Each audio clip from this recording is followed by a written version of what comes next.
Hi! Pregnancy patients మేము scans అనేవి ఎడ్వైస్ చేస్తాం కదా! సో, దానివల్ల ఏమన్నా పేషెంట్‌కి కానీ, పేషెంట్ గర్భంలో ఉన్న ఫీటస్‌కి కానీ ఏమన్నా రేడియేషన్ ఉంటదా? తెలుసుకుందాం. ఇది డాక్టర్ జాన్సీరావు. ఇప్పుడు ఏంటి అంటే చాలా వరకు మేము early pregnancy scan, NT scan, TIFFA, growth scan, Doppler ఇవన్నీ సజెస్ట్ చేస్తాం కదా! రీసెంట్‌లీ అలానే ఒక అమ్మాయికి నేను ఒక పేషెంట్‌కి 12 వీక్స్ ఎన్‌టీ స్కాన్‌కి అయితే పంపించాను.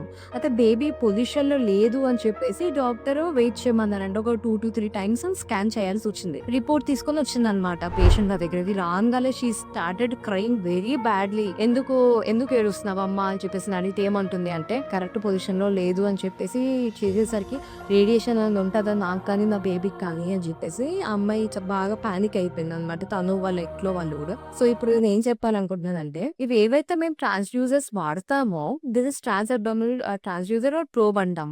ఇది ట్రాన్స్‌వాజనల్ స్కాన్ ప్రోబ్ అనమాట.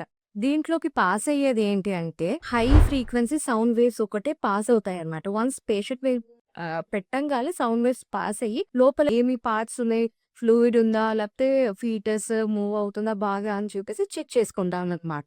అన్ని ఇమేజెస్ ప్రాపర్‌గా రావటానికి. అంటే ఎక్స్‌రేస్ కానీ, ఎంఆర్ఐ, సీటీ ఇట్లాంటి స్కాన్స్‌లో అయితే చాలా హై రేడియేషన్స్ ఉంటాయి. సో, ఇది అయితే అస్సలు హార్మ్‌లెస్ అండి. లైక్ నాట్ ఈవెన్ 1% వాటితో కంపేర్ చేసి నాట్ ఈవెన్ 1% దీనికైతే రేడియేషన్ అనేది అస్సలు ఉండదు. అండ్ ఈ స్కాన్స్ గురించి అసలు ప్రెగ్నెంట్ లేడీస్ అయితే భయపడే అవసరమే లేదు. అండ్ ఇట్లా పానిక్ అయిపోయి ఏడవటము, దీనివల్ల మీరు అనవసరంగా బ్లడ్ ప్రెషర్ పెంచుకోవటము, ఇవన్నీ కూడా జరగకుండా ఉండాలని చెప్పేసి చిన్న ఇన్ఫర్మేషన్ ఇస్తున్నా. Thank you.